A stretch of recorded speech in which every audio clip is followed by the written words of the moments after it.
महाभारत के युद्ध में दुर्योधन की सेना में अपने रिश्तेदारों गुरुजनों को देखकर जब अर्जुन के पैर कांपने लगे, युद्ध में अपने कुल के नाश का डर अर्जुन को सताने लगा, तब शोक से संतप्त हुआ मन वाला अर्जुन युद्ध भूमि में बाणों सहित धनुष को त्याग कर रथ के पिछले भाग में बैठ गया और भगवान से कहने लगा कि हे मधुसूदन, मैं युद्ध नहीं करूंगा। अगर मुझे तीनों लोकों का साम्राज्य भी मिल जाए तो भी मैं अपने इन रिश्तेदारों और परिवारजनों की हत्या नहीं करूंगा। हे श्री कृष्ण, मैं भिक्षा मांगकर खाना ज्यादा कल्याणकारक समझता हूँ, क्योंकि अपने परिवारजनों को मारकर ना तो मुक्ति मिलेगी और ना ही धर्म की सिद्धि होगी। तब भगवान श्री कृष्ण ने अर्जुन को गीता का परम ज्ञान दिया था। यह वह ज्ञान है जो सिर्फ अर्जुन के लिए नहीं था, बल्कि पूरी मानव जाति के लिए है। गीता का उपदेश अधर्म और बुराई के खिलाफ जीवन जीने का एक ऐसा मार्ग है जिसके पद चिन्हों पर हर एक मनुष्य को चलना चाहिए। तो चलिए सुनते हैं भगवत गीता के महान उपदेशों को। भगवान श्री कृष्ण कहते हैं कि हे अर्जुन, तू न शोक करने योग्य मनुष्यों के लिए शोक करता है और पंडितों जैसे वचनों को कहता है, परंतु जिनके प्राण चले गए हैं उनके लिए और जिनके प्राण अभी नहीं गए हैं उनके लिए भी पंडित जन शोक नहीं करते, क्योंकि वो जानते हैं जो मर गया वो फिर से जन्म लेगा और जो जिंदा है वो एक दिन जरूर मरेगा। न तो ऐसा ही है कि मैं किसी काल में नहीं था, तू नहीं था, अथवा ये राजा लोग नहीं थे, और न ऐसा ही है कि इससे आगे हम सब नहीं रहेंगे। जिस प्रकार मनुष्य अपने पुराने वस्त्रों को त्याग कर नए वस्त्र धारण करता है, ठीक उसी प्रकार आत्मा पुराने व्यर्थ शरीर को त्याग कर नए शरीर को धारण करती है। ये प्रकृति का नियम है। इस सत्य को स्वीकार करके भयमुक्त होकर आज में जीना चाहिए। आत्मा को शस्त्र काट नहीं सकते और न अग्नि इसे जला सकती है, जल इसे गीला नहीं कर सकता और ना ही वायु इसे सुखा सकती है। आत्मा अजर अमर है। हे अर्जुन, जो इस आत्मा को मारने वाला समझता है तथा जो इसको मरा मानता है, वे दोनों ही मूर्ख हैं, क्योंकि यह आत्मा वास्तव में न तो किसी को मारता है और न किसी के द्वारा मारा जाता है। हे पुरुष श्रेष्ठ, यह आत्मा स्वयं ब्रह्म है। लाखों करोड़ों में कोई एक पुरुष ही जो भगवान की भक्ति में लीन रहते हैं, वही इस आत्मा को देख पाते हैं और वही इस आत्मा का वर्णन कर पाते हैं। हे अर्जुन, तुम मरने और मारने की चिंता को त्याग दो और युद्ध करो, किंतु यदि तू इस धर्मयुक्त युद्ध को नहीं करेगा तो स्वधर्म और कीर्ति को खोकर पाप को प्राप्त होगा तथा सब लोग अनंत काल तक तेरी अपकीर्ति की चर्चा करेंगे, और माननीय पुरुष के लिए अपकीर्ति मरण से भी बढ़कर है। भगवान श्री कृष्ण कहते हैं, कर्म करो लेकिन फल की इच्छा मत रखो, अर्थात अपने सारे कर्म भगवान को समर्पित करके करो। जो लोग इस प्रकार से कर्म करते हैं वह कर्मयोगी कहलाते हैं। कर्मयोगी की स्थिति इस संसार में एक दाता के समान है और वह कुछ पाने की कभी चिंता नहीं करता। वह जानता है कि वह दे रहा है और बदले में कुछ मांगता नहीं, और इसीलिए वह दुख के चंगुल में नहीं पड़ता। कर्म फल का त्याग कर धर्मनिरपेक्ष कार्य का संपादन भी पूजा के समान हो जाता है। संसार का कोई कार्य ब्रह्म से अलग नहीं है, इसलिए कार्य की प्रकृति कोई भी हो, निष्काम कर्म सदा ईश्वर को ही समर्पित हो जाता है। पुनर्जन्म का कारण वासनाओं या अतृप्त कामनाओं का संचय है। कर्मयोगी कर्मफल के चक्कर में ही नहीं पड़ता, अतः वासनाओं का संचय भी नहीं होता। इस प्रकार कर्मयोगी पुनर्जन्म के बंधन से भी मुक्त हो जाता है और वह परमात्मा के परम धाम को प्राप्त होता है। हे अर्जुन, दुखों की प्राप्ति होने पर जो कभी विचलित नहीं होता, सुखों की प्राप्ति में जो सदैव शांत रहता है तथा जिसके राग, भय और क्रोध नष्ट हो गए हैं, ऐसा मनुष्य मुनि के समान है। जिस प्रकार कछुआ सब ओर से अपने अंगों को समेट लेता है, वैसे ही मनुष्य जब अपनी इंद्रियों को सब ओर से समेट लेता है तो उसे मुनि समझना चाहिए। क्रोध से भ्रम पैदा होता है, स्मृति में भ्रम हो जाने से बुद्धि का नाश हो जाता है, और बुद्धि का नाश हो जाने से उस पुरुष का पतन हो जाता है। जिस प्रकार हवा के झोंके नाव को भटका देते हैं, ठीक उसी प्रकार मनुष्य की इंद्रियां उसकी बुद्धि को भटका देती है। भगवान श्री कृष्ण कहते हैं, जिस प्रकार समुद्र की स्थिति अचल है, भारी से भारी आंधी तूफान आने पर या अनेक नदियों के जल प्रवाह उसमें प्रविष्ट होने पर भी वो अपनी स्थिति से विचलित नहीं होता, मर्यादा का त्याग नहीं करता, उसी प्रकार परमात्मा के स्वरूप में स्थित योगी की स्थिति भी सर्वथा अचल होती है। बड़े से बड़े सांसारिक सुख दुखों का संयोग वियोग होने पर भी उसकी स्थिति में जरा भी अंतर नहीं पड़ता। वह योगी परमात्मा में नित्य निरंतर अटल और एक रस स्थित रहता है। हे अर्जुन, कोई भी मनुष्य किसी भी काल में क्षण मात्र भी बिना कर्म किए नहीं रहता, क्योंकि सारा मनुष्य समुदाय कर्म करने के लिए ही पैदा हुआ है। जो मनुष्य मन से इंद्रियों को वश में करके बिना फल की इच्छा रखे समस्त इंद्रियों द्वारा कर्म योग का आचरण करता है, वही श्रेष्ठ है, अर्थात वही कर्म योगी है। इसलिए तू सिर्फ अपने कर्तव्यों का पालन कर, क्योंकि कर्म नहीं करने से तेरा जन्म लेना भी बेकार हो जाएगा। अर्थात तुम इस युद्ध को अपना कर्तव्य और कर्म समझ कर। हे पार्थ, जो पुरुष परंपरा से नहीं चलता, सृष्टि चक्र के नियमों का पालन नहीं करता, अर्थात अपने कर्तव्य का पालन नहीं करता, वह इंद्रियों के द्वारा भोगों को भोगने वाला पापी पुरुष व्यर्थ ही जीता है। इसलिए तू निरंतर आसक्ति से रहित होकर, अर्थात अपनी इच्छा को त्याग कर सदा कर्तव्य कर्म को भली भांति करता रह, क्योंकि आसक्ति से रहित होकर कर्म करता हुआ मनुष्य परमात्मा को प्राप्त हो जाता है। बहुत से ऐसे लोग हैं जो कर्म करते हुए ही परम सिद्धि को प्राप्त हुए थे। जनक आदि ज्ञानी जन भी इसी तरह कर्म करते हुए परम सिद्धि को प्राप्त हुए थे। इसलिए तुझे कर्म करना ही उचित है। श्रेष्ठ पुरुष जो आचरण करता है, अन्य पुरुष भी वैसा वैसा ही आचरण करते हैं। वो जो कुछ प्रमाण कर देता है, समस्त मनुष्य समुदाय उन्हीं के पद चिन्हों पर अपने रास्ते चुनता है। इसलिए सज्जन व्यक्तियों को सदैव अच्छा व्यवहार करना चाहिए। हे अर्जुन, मेरा इन तीनों लोकों में न तो कुछ कर्तव्य है और न ही कोई वस्तु प्राप्त करने योग्य है, फिर भी मैं कर्म करते हुए अपने कर्तव्य का निर्वाह करता हूँ। श्री भगवान कहते हैं, हे पार्थ, यदि मैं कर्मों को करने में सावधानी ना बरतूं तो बड़ा अनर्थ हो जाएगा, क्योंकि मनुष्य सब प्रकार से मेरे ही मार्ग का अनुसरण करते हैं। इसलिए यदि मैं कर्म न करूं तो ये सब मनुष्य नष्ट भ्रष्ट हो जाएंगे। हे भारत, जो ज्ञानी हैं, जिन्हें ईश्वर की सच्चाई मालूम हो चुकी है, उनकी ये जिम्मेदारी बन चुकी है कि उनके काम करने के तरीके से कहीं किसी और के मन में काम करने के प्रति अश्रद्धा या अपमान ना पैदा हो जाए। इसलिए उन ज्ञानी जनों के लिए ये जरूरी है कि वो ऐसा उदाहरण सामने रखें जिससे हर कोई अपना कर्म, अपना कर्तव्य करने के लिए प्रेरित हो। वास्तव में संपूर्ण कर्म सब प्रकार से प्रकृति के गुणों द्वारा किए जाते हैं, लेकिन अहंकारी मनुष्य सोचता है कि सब कर्म वही कर रहा है।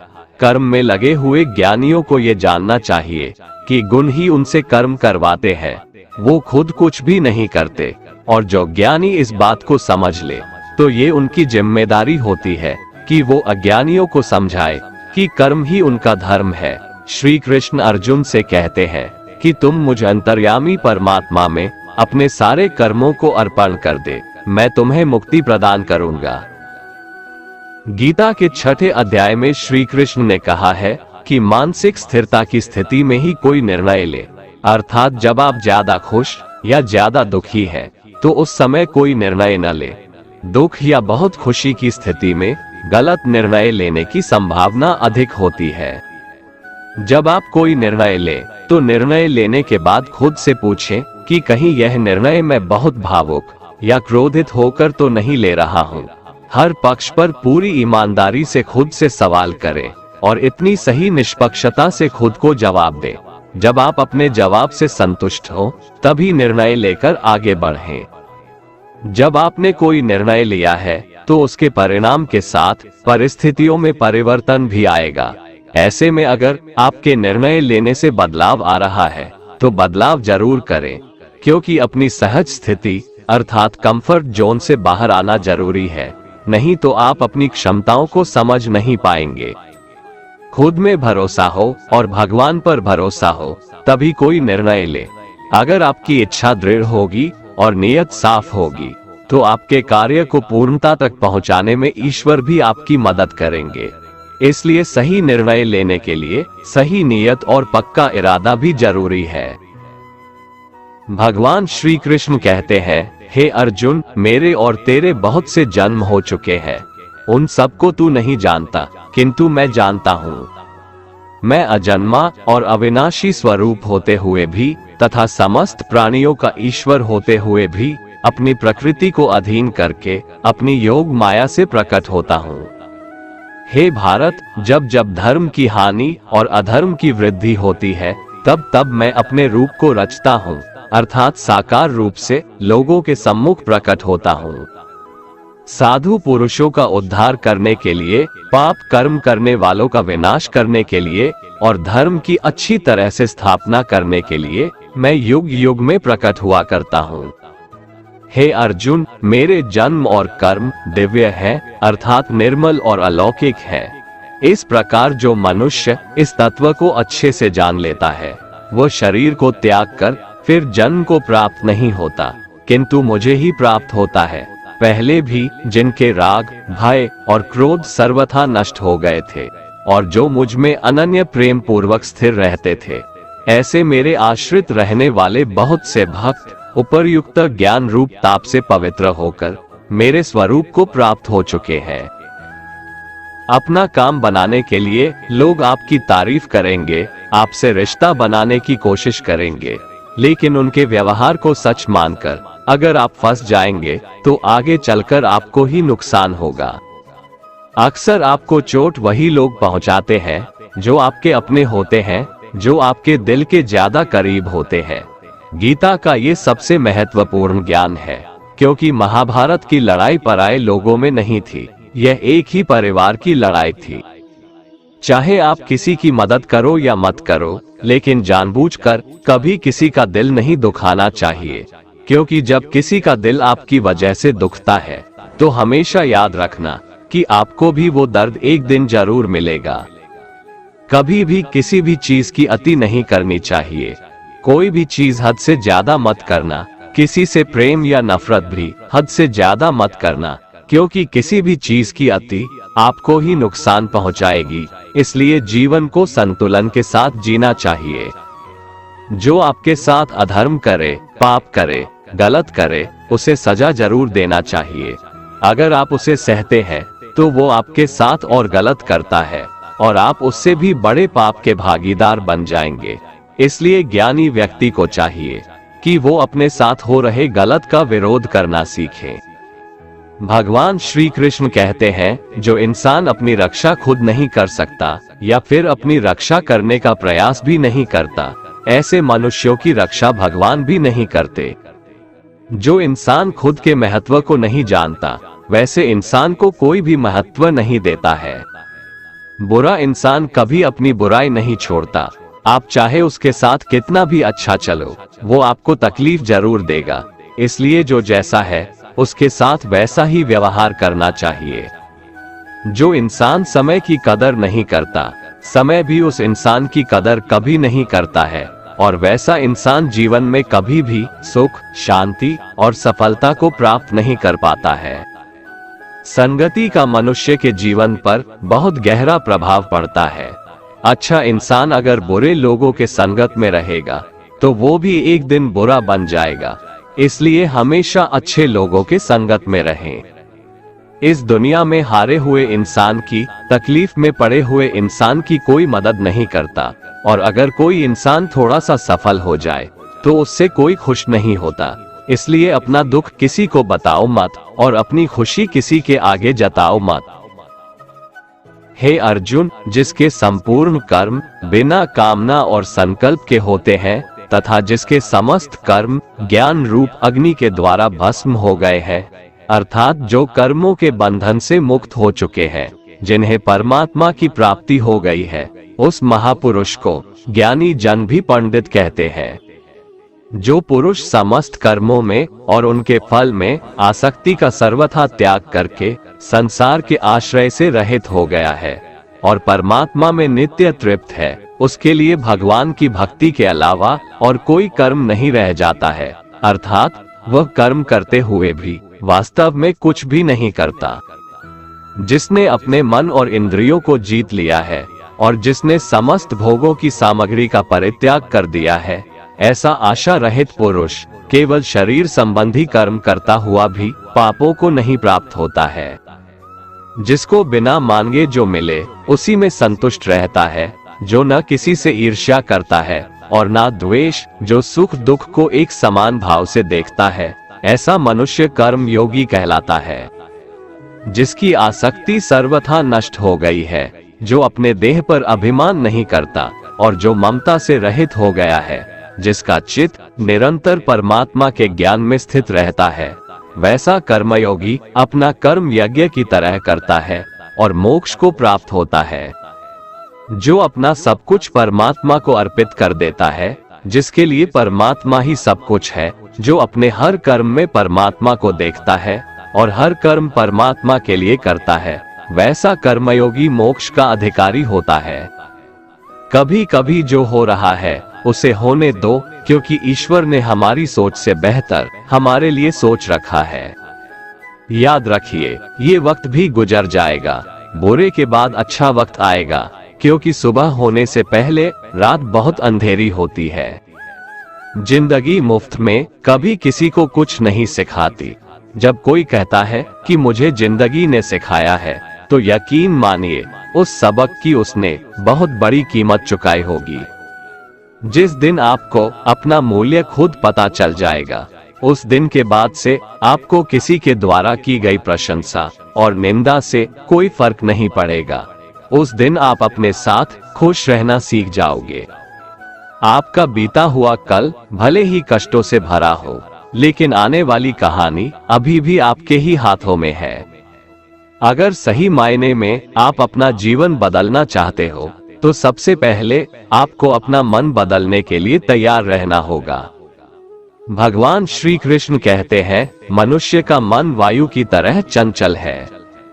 यह मन ही है जो मनुष्य को काम वासनाओं की तरफ भटकाता रहता है। अगर जीवन को सफल बनाना है तो मन पर काबू करना बहुत जरूरी है। मन को वश में करने से दिमाग की शक्ति केंद्रित होती है, जिससे कार्यों में सफलता मिलने लगती है।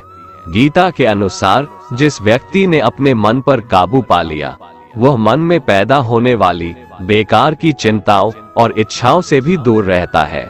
साथ ही व्यक्ति अपने लक्ष्य को भी आसानी से प्राप्त कर लेता है। अगर मन को वश में नहीं करोगे तो वह तुम्हारा सबसे बड़ा शत्रु बन जाएगा। कुछ समस्याएं जो हमारे पास है, उसके बारे में सोचकर दुखी होने से अच्छा है कि हम ये सोचकर खुश रहें कि दुनिया में बहुत सी ऐसी समस्याएं हैं जो हमारे पास नहीं है। जीवन जीने के दो रास्ते हैं, चिंता और चिंतन। कुछ चिंता में जीते हैं तो कुछ चिंतन में। चिंता में जीने वाले हजारों हैं, पर चिंतन में जीने वाले दो चार ही। चिंता खुद ही एक मुसीबत है और चिंतन उसका समाधान। इसलिए चिंतन करो, चिंता नहीं। अगर आप परेशानियों से गुजर रहे हैं तो एक बात याद रखना, सितारे कभी अंधेरे के बिना नहीं चमकते। जो मनुष्य न तो किसी से घृणा करता है और न ही किसी की इच्छा करता है, वह सदा सन्यासी ही समझने योग्य है, क्योंकि ऐसा मनुष्य राग, द्वेष आदि सभी द्वंद्वों को त्याग कर सुख पूर्वक संसार बंधन से मुक्त हो जाता है। हे कुंती पुत्र अर्जुन, इंद्रिय और इंद्रियों के संयोग से उत्पन्न होने वाले ये भोग प्रारंभ में सुख देने वाले होते हैं और अंत में यही इंद्रियों के विषयों का भोग दुख का कारण बनता है। इसी कारण तत्वज्ञानी कभी भी इंद्रिय सुख नहीं भोगता है। जो मनुष्य शरीर का अंत होने से पहले ही काम और क्रोध से उत्पन्न होने वाले वेग को सहन करने में समर्थ हो जाता है, वही मनुष्य योगी है और वही इस संसार में सुखी रह सकता है। जो मनुष्य अपनी आत्मा में ही सुख चाहने वाला होता है और अपने मन को अपनी ही आत्मा में स्थिर रखने वाला होता है, जो आत्मा में ही ज्ञान प्राप्त करने वाला होता है, वही मनुष्य योगी है और वही ब्रह्म के साथ एक होकर परब्रह्म परमात्मा को प्राप्त होता है। जिनके सभी पाप और सभी प्रकार की दुविधाएं ब्रह्म का स्पर्श करके मिट गई हैं, जो समस्त प्राणियों के कल्याण में लगे रहते हैं, वही ब्रह्म ज्ञानी मनुष्य मन को आत्मा में स्थित करके परम शांति स्वरूप परमात्मा को प्राप्त करके मुक्त हो जाते हैं। जो सभी सांसारिक इच्छाओं को त्याग चुका है, जिसे हर काम हर वस्तु में सिर्फ परमात्मा ही दिखाई देता है, वही पुरुष परमात्मा को प्राप्त कर पाता है। जिंदगी में हम कितने सही हैं और कितने गलत हैं, ये केवल दो लोग जानते हैं, एक परमात्मा और दूसरी हमारी अंतरात्मा। अपने आप को भगवान के प्रति समर्पित कर दो, यही सबसे बड़ा सहारा है। जो कोई भी इस सहारे को पहचान गया है, वह डर, चिंता और दुखों से आजाद रहता है। मनुष्य जिस रूप में ईश्वर को याद करता है, ईश्वर भी उसे उसी रूप में दर्शन देते हैं।